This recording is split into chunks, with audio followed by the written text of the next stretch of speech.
Hey guys, hope you guys are all doing well out there today. We are on day 3 of the Civil War essay assignment, and I'm going to start with a fun fact.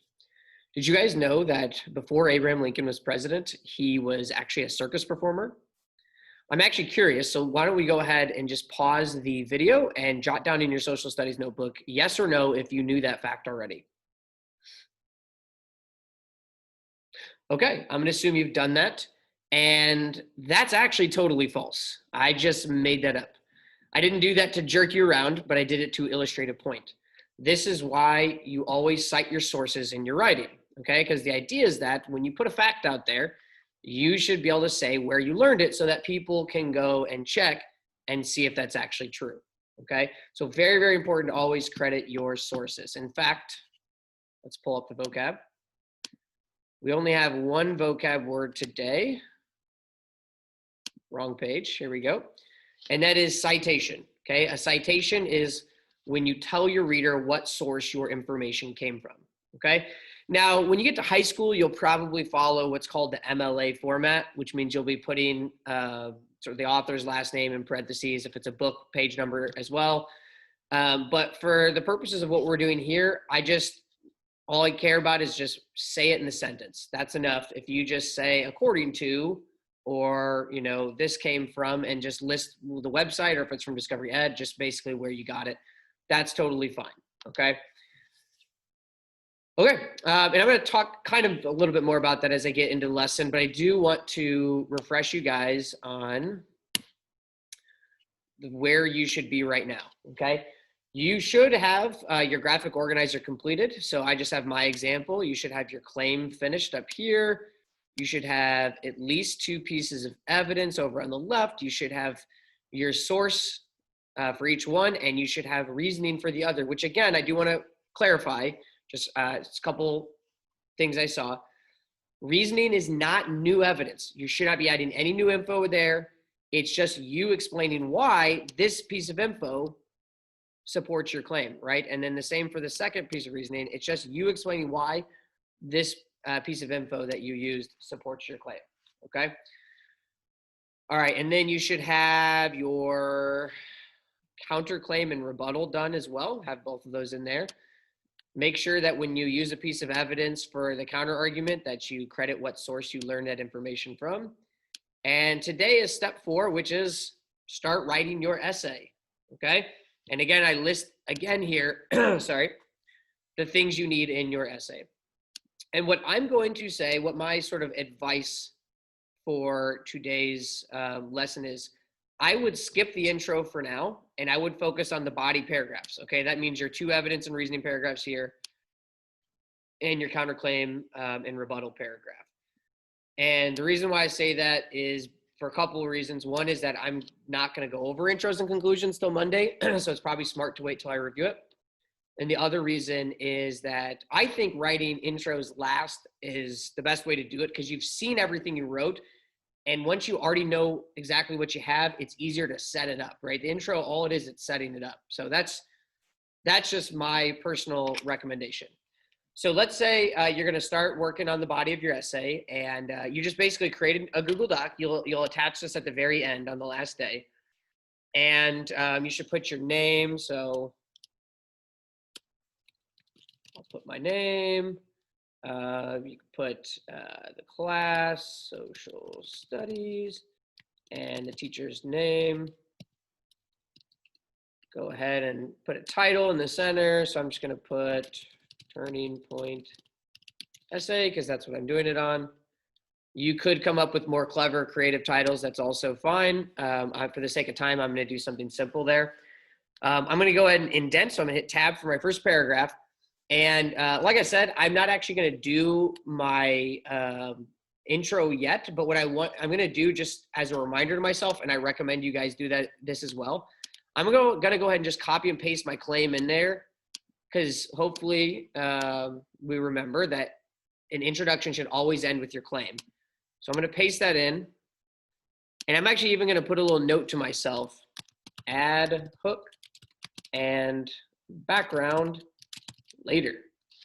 So now I just have a reminder to myself. I need to add my hook and background later, then I've got my claim, and at that point, my intro will be done. I'm actually going to make this double space too. That's generally the preferred style to do essays in. There we go. So I'm going to start a new paragraph. I'm going to hit tab, which will indent for me. And now I need to do my first evidence and reasoning paragraph. Here's the beauty of this. If you did a good job on your graphic organizer, this should be very easy, right? I'm just going to go back to my graphic organizer and look at everything I have for number one. And that's my paragraph. Now I'm going to have to add like transitional phrase. I'm going to have to change the wording for citing. So there's a little bit of stuff you do here and there. But for the most part, that's what I'm doing. Okay.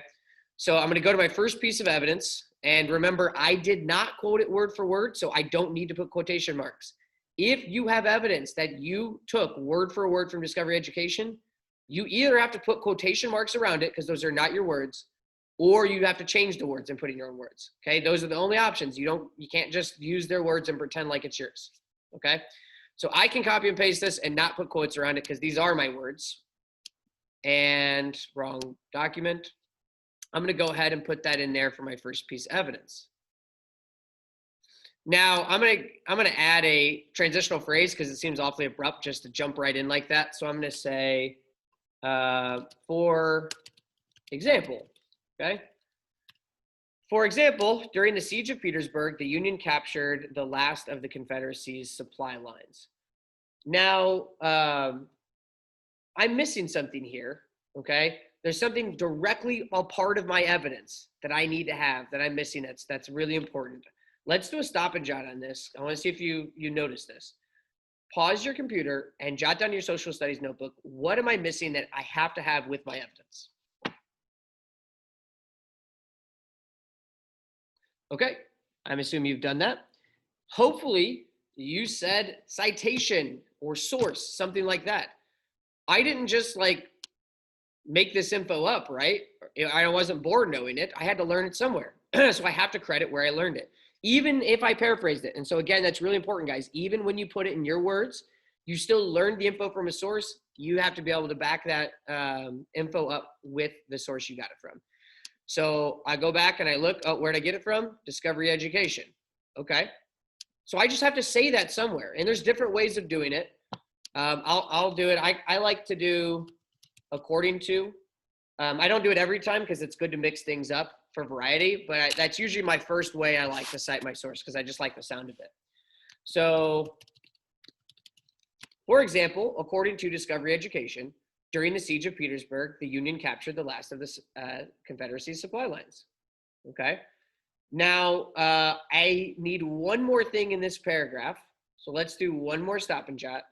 What is the last thing I have to put in this paragraph before I can move on to my second evidence and reasoning paragraph? Okay, go and pause your computer and jot that down. Okay, hopefully you said reasoning, right? You can't just give evidence and move on. You really need to explain why that evidence is important. How does that prove your point? And again, this is the beauty. If you did the graphic organizer, it's all right here. Okay, I'm just going to copy it in. Again, this reasoning, these are all my words. It's not even info I learned from somewhere else. It's just me explaining my evidence. So I don't have to cite my reasoning because I'm not adding new info. And I want to probably just read my body paragraph one last time and just see if there's anything, I want to change just to make it flow better. Okay, so my previous paragraph, my intro is going to end with my claim. The Siege of Petersburg was the turning point for the Union in the Civil War.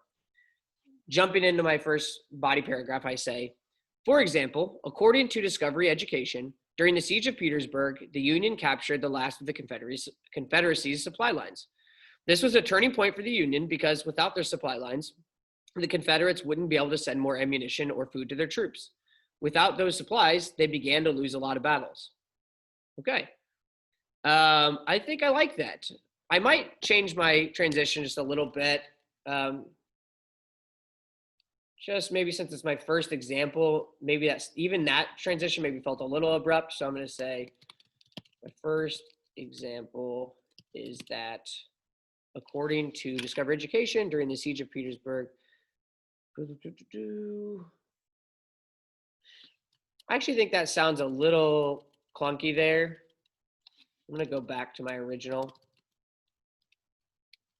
For example, according, yeah, that's fine. It does feel a little abrupt. Maybe at the end I will do another revision. I'll look through everything again and see if I can find a better one. But again, it's good. These are good things you should be doing, right? You should be checking your work, thinking about how it flows, things like that. Okay, and again at the end, right? That's the last step of the writing process, and they break it up into 2 stages. There's revising, which is bigger stuff, and then there's editing when you're just looking for grammar and mechanics and punctuation and stuff like that. Okay, let me see if I have anything else. Okay, so I guess I just want to make sure it's clear then that if I have that paragraph done, I can just move to the next paragraph. And I do the same exact thing with this paragraph. I put my evidence in there. Okay, it's a new paragraph. I start putting my evidence in there. I want to add a transitional phrase. I want to make sure that I credit my source in a way that feels natural. And I want to add my reasoning. And then I got that paragraph done. Boom. Next paragraph. What am I doing? Counter argument, rebuttal. Okay, I'm going to add my counter argument and my rebuttal in there. This is all one paragraph. It might be a little bit longer, but that's okay. It's all based around the same focus, so you want to keep it in the same paragraph. And then you've got, at that point, so I'm just going to mark here because I'm not going to do it right now.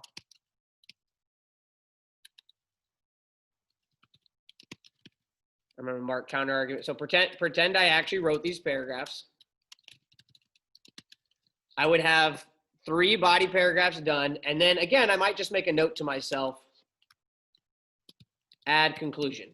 And again, that's something I think you could just do that on Monday after I go over that when you finish up your intro. Okay, unless you want to work ahead, you can give it a shot.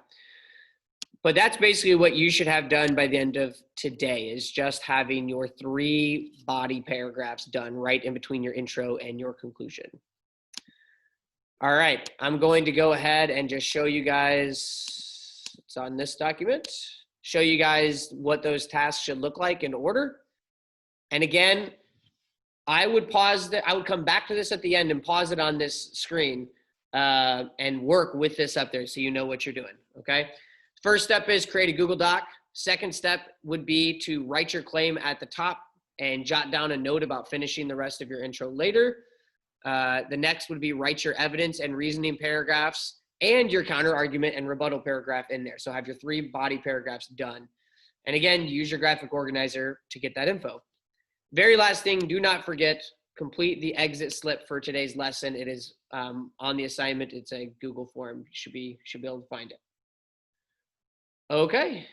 Anything else I need to cover? I think that's it. All right. I'm looking forward to seeing what you guys come up with. Let me know if you have any questions. All right. Have a good day, guys.